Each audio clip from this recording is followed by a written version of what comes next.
Hi friends, welcome to Ragas Kitchen friends. இன்னைக்கு வீடியோல மீதமான சாதத்துல சுவையான இந்த ஸ்நாக்ஸ் எப்படி பண்றதாங்க பார்க்க போறோம்.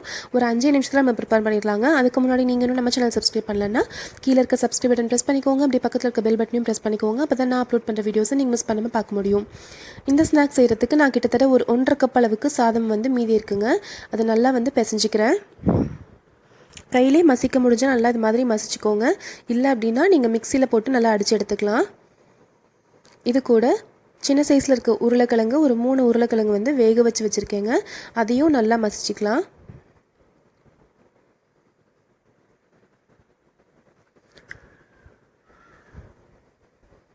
நல்லா கட்டி இல்லாத மாதிரி நல்லா மசிச்சுக்கோங்க.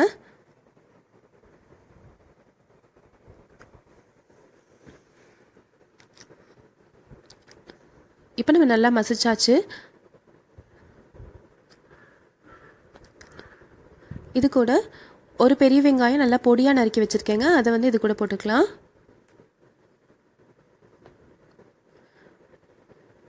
ஒரே ஒரு பச்சை மிளகாய் டேஸ்ட்டுக்காக நல்லா பொடியாக நறுக்கி இது கூட ஆட் பண்ணிக்கலாங்க.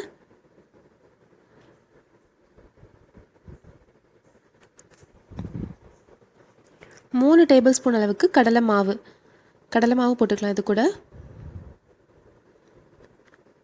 கொஞ்சமாக கருவேப்பிலை, பொடியாக நறுக்குன கொத்தமல்லி கொஞ்சம்,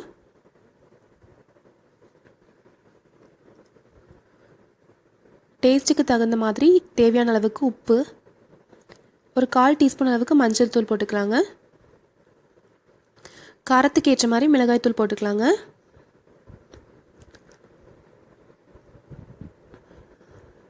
நான் ஒரு 3/4 டேபிள் ஸ்பூன் அளவுக்கு கரம் மசாலா சேர்த்திக்கிறேங்க. உங்களுக்கு டேஸ்ட்டுக்கு தகுந்த மாதிரி நீங்கள் இதை ஆட் பண்ணிக்கோங்க. ஒரு ஸ்பூன் அளவுக்கு இஞ்சி துருவல் போட்டுக்கலாம். இது எல்லாத்தையும் சேர்ந்து நல்லா பிசைஞ்சிக்கலாங்க. தண்ணி எதுவுமே தெளிக்க வேணாம், தண்ணி எதுவும் ஊற்ற வேணாம். அப்படி இந்த சாதத்துலேயும் உருளைக்கிழங்குலையும் இருக்க தண்ணியே போதும். இது நல்லா பிசைஞ்சாச்சு. இப்போ இது கூட ஒரு எலுமிச்சைப்பழத்துடைய ஜூஸ் போட்டுக்கலாம்.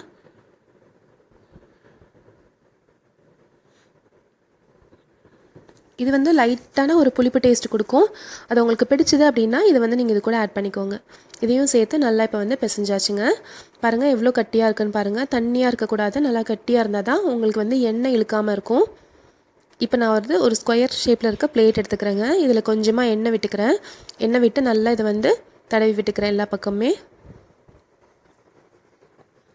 இப்போ நம்ம பிசைஞ்சு வச்சுருக்க இந்த மாவு இந்த பிளேட்டில் வச்சு நல்லா இந்த பிளேட்டோட சைஸ்க்கு தகுந்த மாதிரி இதை அப்படியே செட் பண்ணிக்கிறேன்.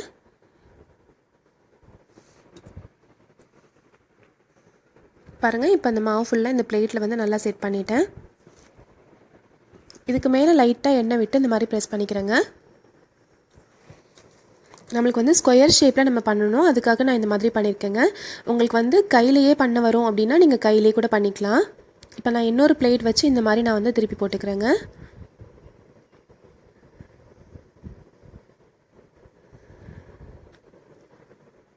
இது கொஞ்சம் மொத்தமாக இருக்குது, அதனால் நான் கொஞ்சம் லைட்டாக அப்படி ப்ரெஸ் பண்ணி விட்டுக்கிறேன்.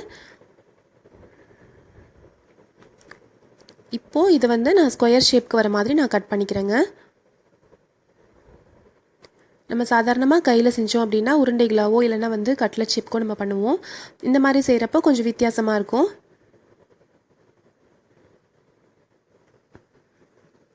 பாருங்கள் ஒவ்வொரு பீஸும் இந்த மாதிரி ஸ்கொயர் ஷேப்பில் இருக்கும்.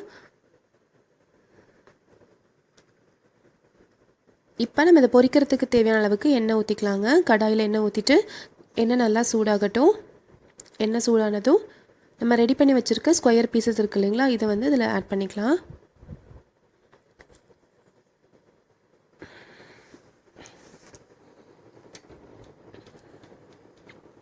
ஒரு 2 நிமிஷம் ஆனதும் அதுக்கப்புறமா நம்ம லைட்டாக அப்படியே திருப்பி போட்டுக்கலாங்க. நான் ஃபுல்லாக முழுகிற அளவுக்கு எண்ணெய் ஊற்றலைங்க, பாதி அளவுக்கு தான் எண்ணெய் ஊற்றிருக்கேன். நம்ம கட்லெட்லாம் பொரிப்போம் பார்த்தீங்களா, அந்த மாதிரி.